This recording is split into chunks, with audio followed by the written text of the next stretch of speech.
बीते वर्षों में भाजपा मुख्यालय ऐसे अनेक अवसरों का साक्षी बना है।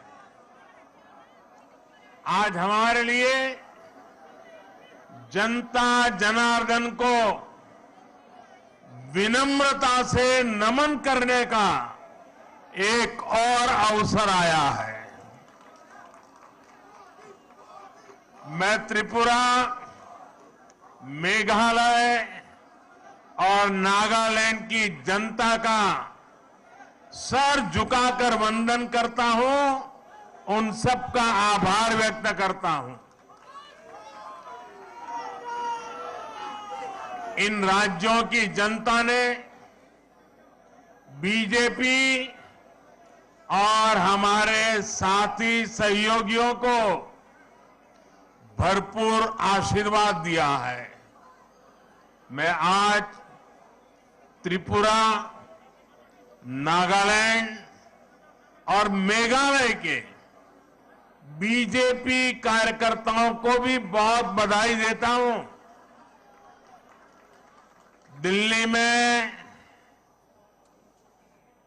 या हमारे अन्य इलाकों में बीजेपी का काम करना उतना कठिन नहीं है जितना नॉर्थ ईस्ट में है। वहां का कार्यकर्ता हमसे अनेक गुना मेहनत करता है और इसलिए वहां के कार्यकर्ता विशेष रूप से अभिनंदन के अधिकारी हैं। आज के नतीजे आप सभी भाजपा कार्यकर्ताओं की मेहनत का परिणाम है। साथियों, आज के चुनाव और इन चुनाव परिणामों में देश के लिए, दुनिया के लिए बहुत सारे संदेश हैं। आज के नतीजे ये दिखाते हैं कि भारत में लोकतंत्र और लोकतांत्रिक व्यवस्थाओं पर कितनी आस्था है, एक मजबूत आशावाद है।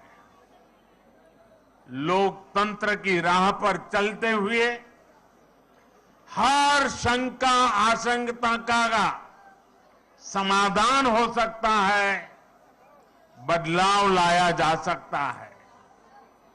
एक समय था जब नॉर्थ ईस्ट में चुनाव होते थे, नतीजे आते थे तो दिल्ली में और देश के अन्य हिस्सों में उतनी चर्चा ही नहीं होती थी। जो चर्चा होती भी थी तो वो चुनावी हिंसा की होती थी, बम, बंदूक और ब्लॉकेड की चर्चा होती थी।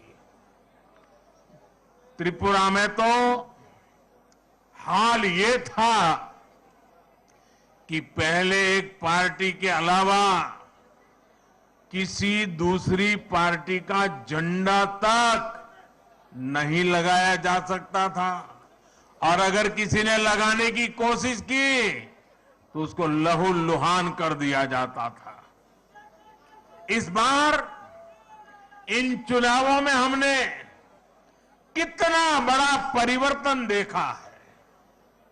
भाजपा ने नॉर्थ ईस्ट की राजनीति की दिशा ही नहीं, उसकी दशा ही नहीं, लेकिन एक आत्मविश्वास से भरा हुआ और नई दिशा पर चल पड़ा हुआ नॉर्थ ईस्ट हम देख रहे हैं।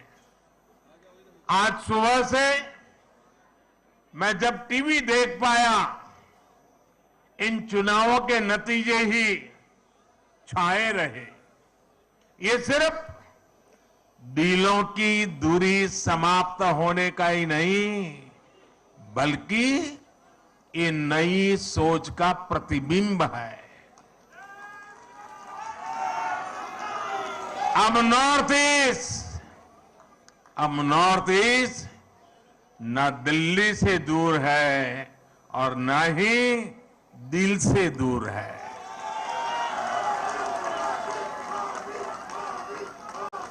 ये युग परिवर्तन का समय है।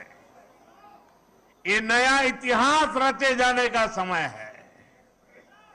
मैं नॉर्थ ईस्ट की शांति, समृद्धि और विकास का ये समय देख रहा हूं। मुझे याद है कि कुछ दिनों पहले जब मैं नॉर्थ ईस्ट गया था तो किसी ने मुझे बोला कि मोदी जी, आपको अपनी हाफ सेंचुरी के लिए बहुत बहुत बधाई।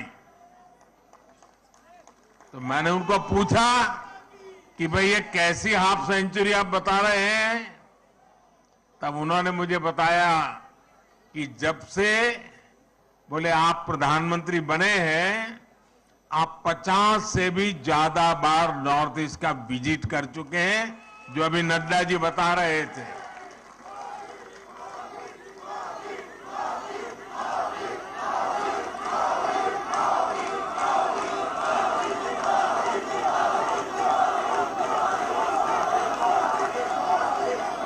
साथियों, सवाल बधाई का नहीं है, लेकिन जब एक नागरिक मुझे ये कह रहा था तब मैं अनुभव कर रहा था कि जाने मात्र से इसके दिल को कितना सुकून मिला है। नॉर्थ ईस्ट के राज्यों के दिलों में कितना प्यार उमड़ करके आया है, उसकी वो अभिव्यक्ति थी। और तब मुझे लगता था कि मेहनत कभी न कभी तो रंग लाती है।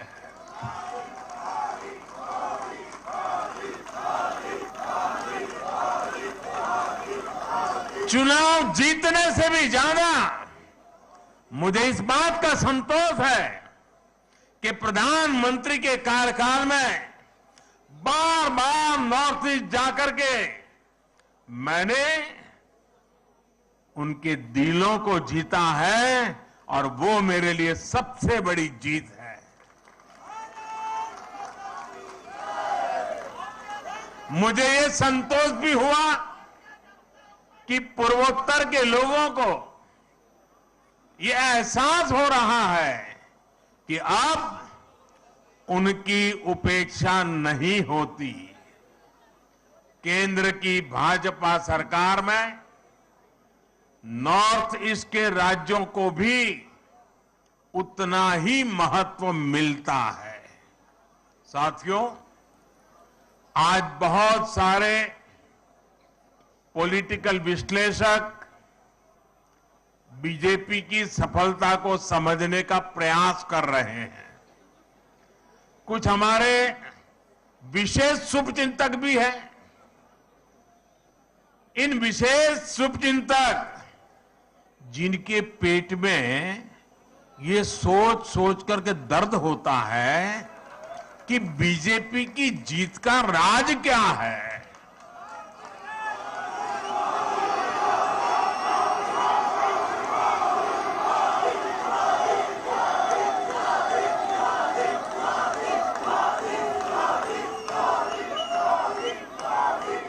साथियों, मैं ज्यादा तो टीवी देख नहीं पाता हूं, लेकिन मुझे लगता है कि शायद अब तक मैंने देखा नहीं है कि ईवीएम पर कोई गाली पड़नी शुरू हुई है कि नहीं हुई है।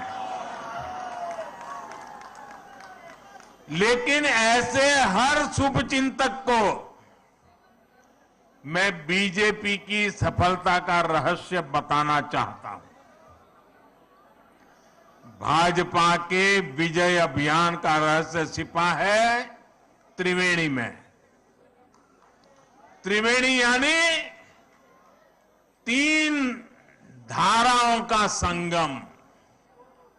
इस त्रिवेणी की पहली शक्ति है भाजपा सरकारों का कार्य। इस त्रिवेणी की दूसरी शक्ति है भाजपा सरकारों की कार्य संस्कृति, और इस त्रिवेणी की तीसरी शक्ति है भाजपा के कार्यकर्ताओं का सेवा भाव,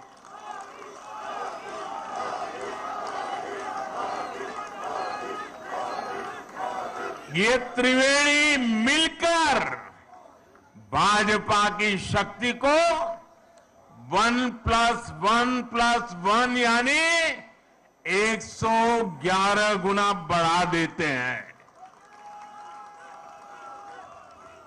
हमने देश को एक नई राजनीति दी है, राजनीति की एक नई संस्कृति दी है। हमने सबका साथ, सबका विकास, सबका विश्वास और सबका प्रयास, एक नया विकास मॉडल देश को दिया है। हमारे काम के तौर तरीकों में कोई भेदभाव नहीं होता। हम सबके विकास में भरोसा करते हैं। हम सबके लिए सेवा भाव से काम करते हैं। हमारी प्रेरणा है एक भारत श्रेष्ठ भारत। भाजपा का विकास मॉडल देश हित को सर्वोपरि रखता है।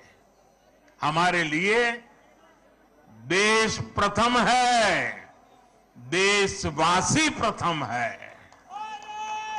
साथियों, हमारे देश में हमेशा से एक और पॉलिटिकल मॉडल रहा जिसमें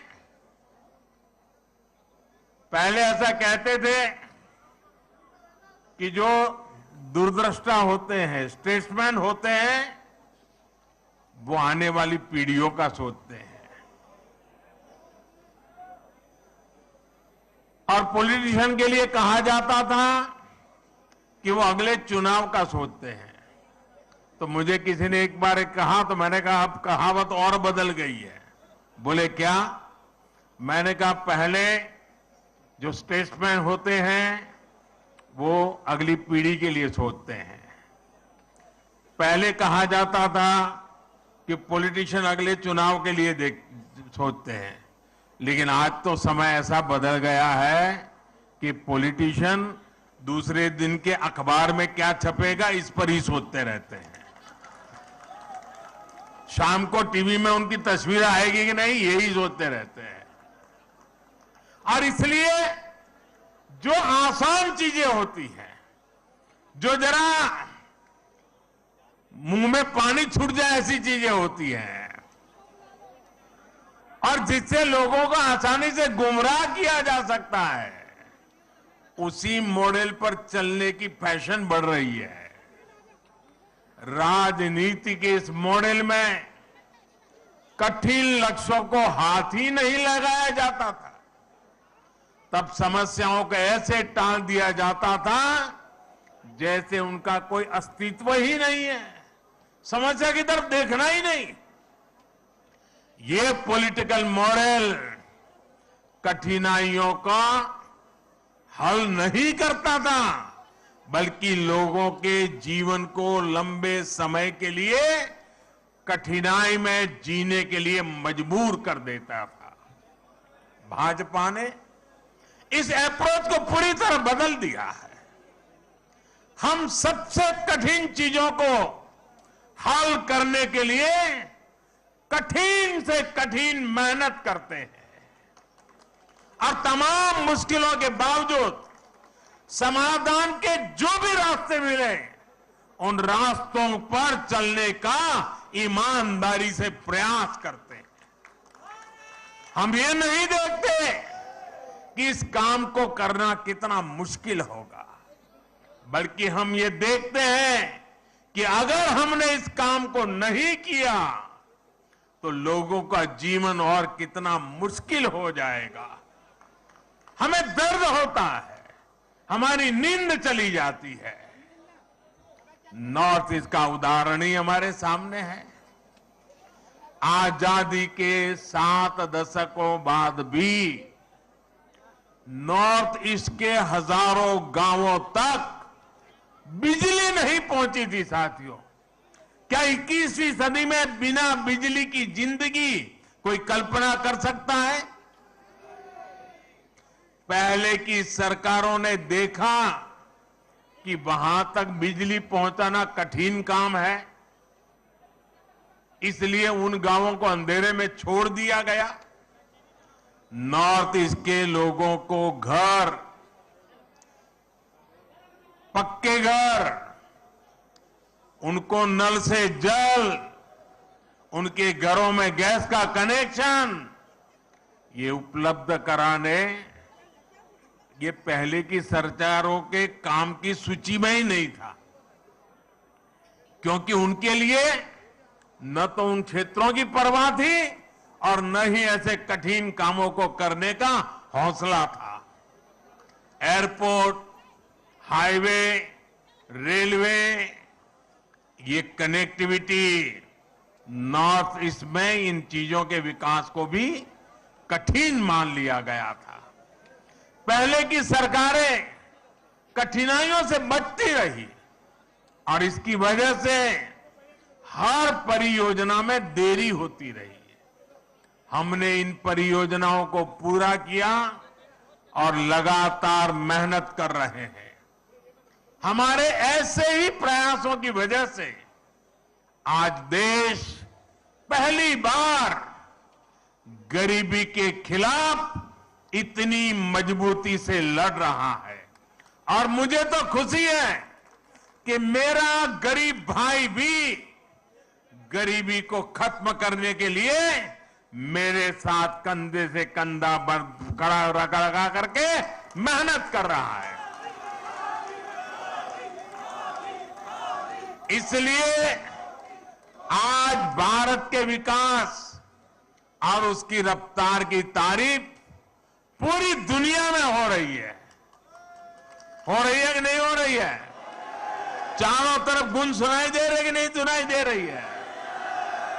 साथियों, भाजपा के विजय अभियान में जो हमारी त्रिवेणी की तीसरी शक्ति है, शिव जी के भी कहते हैं ना, तीसरा नेत्र सबसे सामर्थ्यवान माना जाता है।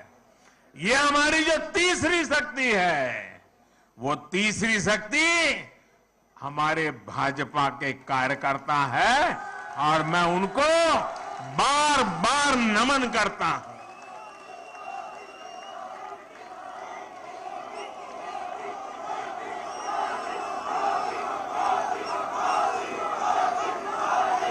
भाजपा के कार्यकर्ता का सेवा भाव अतुल्य है।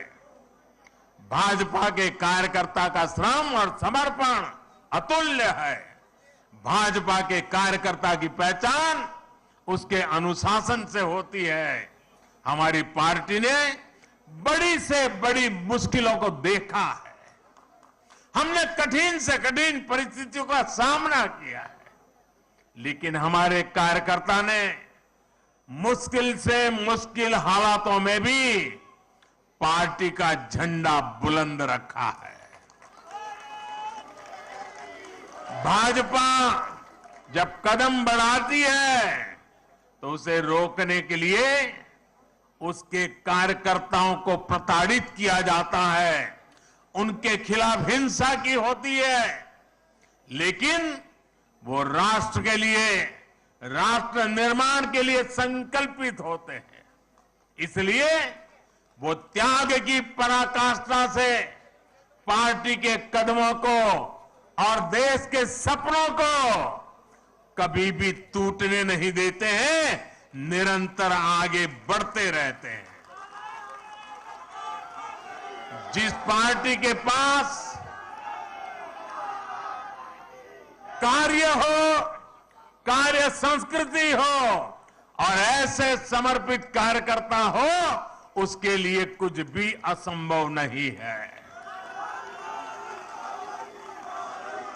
साथियों, आज मुझे ये देखकर भी खुशी है, हर चुनाव के साथ साथ देश की बहनों बेटियों का सुरक्षा कवच बीजेपी के लिए मजबूत होता जा रहा है।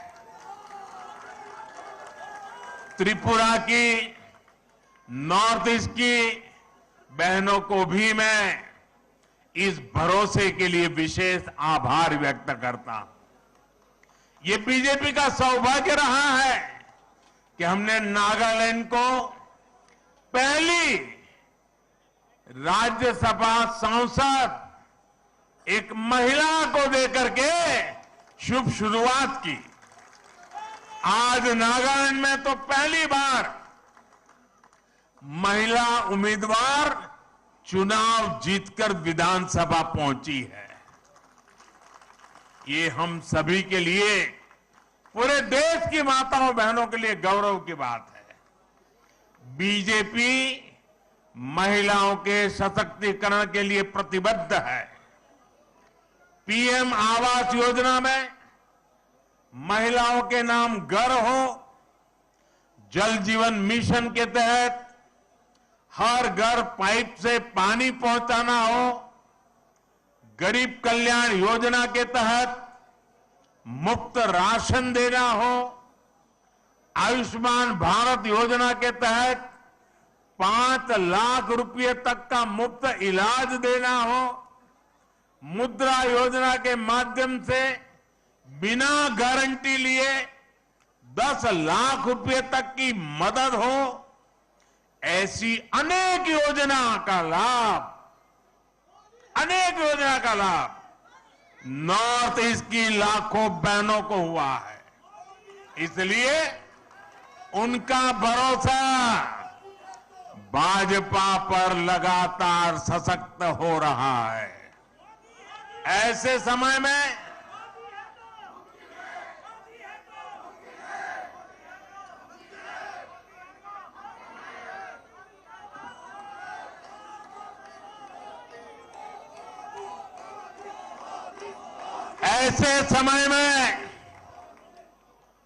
जब कुछ लोग मोदी की कब्र खोदने की ख्वाहिश कर रहे हैं,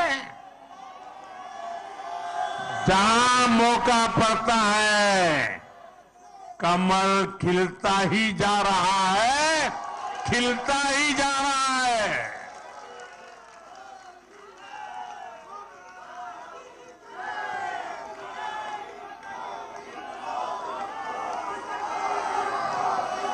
कुछ लोग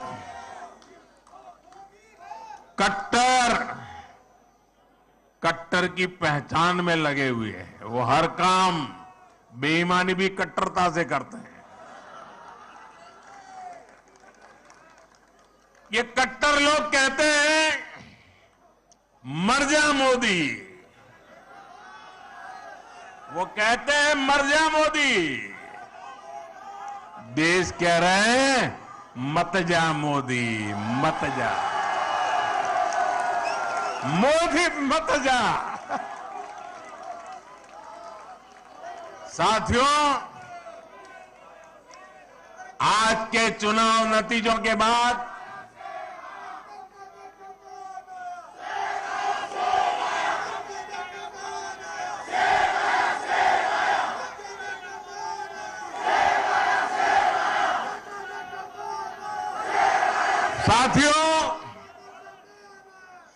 आज के नतीजों के बाद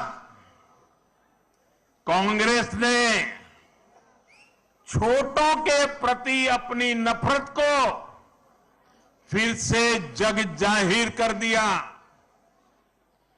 कांग्रेस कह रही है और अध्यक्ष उनके कह रहे हैं कि ये तो छोटे राज्य हैं, इनके नतीजे उतना मायने नहीं रखते। जब दिल में ही भारत को जोड़ने की भावना ना हो तो ऐसे बोल निकलते ही है। ये इन राज्यों के लोगों का अपमान है, जनमत का अपमान है। छोटे राज्यों को इस तरह तिरस्कार की भावना से देखकर कांग्रेस बहुत बड़ी गलती कर रही है। इसी सोच की वजह से कांग्रेस ने हमेशा देश के गरीब को छोटा समझा, देश के दलित, पिछड़ों, आदिवासियों को छोटा समझा। कांग्रेस ने हमेशा संख्या बल को, वोट बैंक को देखते हुए राजनीति की है। यही मानसिकता है जिसने आजादी के बाद देश का बहुत बड़ा नुकसान किया है। जब हमारी सरकार ने गरीब के लिए शौचालय बनाए तो कांग्रेस उसे छोटा काम कहती रही। जब हमने गरीब के बैंक खाते खुलवाए तो कांग्रेस ने उसे भी छोटा काम बताया। जब हमने सफाई अभियान चलाया, कांग्रेस ने छोटा काम मानकर उसका भी मजाक उड़ाया। मैं कांग्रेस से कहना चाहता हूं, छोटे लोगों से, छोटे राज्यों से यही नफरत आपको आगे भी चुनाव में डुबोने जा रही है। आज नॉर्थ ईस्ट के नतीजों ने बीजेपी के खिलाफ वर्षों से चलाए जा रहे एक और प्रोपेगेंडा को भी ध्वस्त कर दिया है। आप सभी जानते हैं कि कुछ विरोधी दलों ने और उनके इकोसिस्टम ने हमेशा भाजपा पर एक लेबल चिपकाने की कोशिश की है। शुरुआत में बीजेपी को बनिया पार्टी कहा गया, हिंदी पट्टी की पार्टी कहा गया, फिर कहा गया कि बीजेपी सिर्फ शहरी मिडिल क्लास की पार्टी है और गांवों में कोई आधार नहीं है। समय के साथ इन सारे मिथकों को बीजेपी ने तोड़ दिया, लेकिन इसके साथ ही विरोधी दल ये कहने लगे कि आदिवासी क्षेत्रों में बीजेपी को उतना समर्थन नहीं है। पिछले 10 सालों में हमने इस भ्रम को भी तोड़ दिया है। आज देश का आदिवासी समाज ही नहीं, दलित और पिछड़े भी भाजपा के साथ है। अभी हमने गुजरात चुनाव में भी देखा है कि कैसे आदिवासी पट्टे में भाजपा को जबरदस्त जीत मिली है। साथियों, हमारे यहां बरसों तक माइनॉरिटीज को भी बीजेपी का डर दिखाया गया, देश विदेश में प्रोपेगेंडा चलाया गया, लेकिन अपप्रचार की इस झूठ की पोल गोवा के लोग खोलते रहे हैं। अब नॉर्थ ईस्ट के लोग भी इस झूठ की पोल खोलने में जुट गए हैं। नागालैंड और मेघालय में जहां बहुसंख्यक आबादी हमारे क्रिश्चियन भाई बहनों की है, वहां बीजेपी के लिए इतना जबरदस्त समर्थन लगातार बढ़ रहा है। वहीं नागालैंड में लगातार दूसरी बार हमें गठबंधन को आशीर्वाद मिला है। गोवा में भाजपा लगातार जीत पर जीत का रिकॉर्ड बना रही है। मैं जानता हूं जैसे जैसे कुछ दलों द्वारा फैलाए इस झूठ का पर्दाफाश होगा, वैसे वैसे भाजपा का और विस्तार होता जाएगा। साथियों, कुछ दलों द्वारा पर्दे के पीछे गठबंधन करके भाजपा को बाहर रखने का खेल भी आज देश देख रहा है। जनता देख रही है कि कैसे ये राजनीतिक दल उसके साथ, नागरिकों के साथ, जनता जनार्दन के साथ छल कपट कर रहे हैं। एक राज्य में दोस्ती और दूसरे राज्य में कुश्ती, ऐसा करने वाले राजनीतिक दलों का असली चेहरा जनता के सामने आ चुका है। केरला की जनता भी ये देख रही है कि कैसे लेफ्ट और कांग्रेस दूसरे राज्यों में गठबंधन करते हैं और केरला में एक दूसरे के खिलाफ होने का ढोंग रचाते हैं।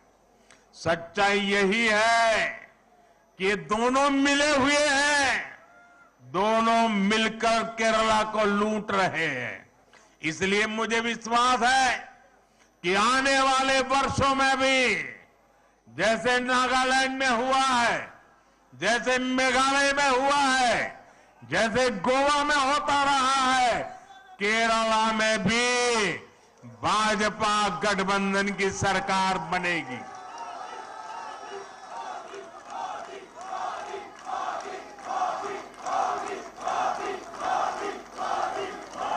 साथियों, नॉर्थ ईस्ट की विजय ने बाकी देश के कार्यकर्ताओं में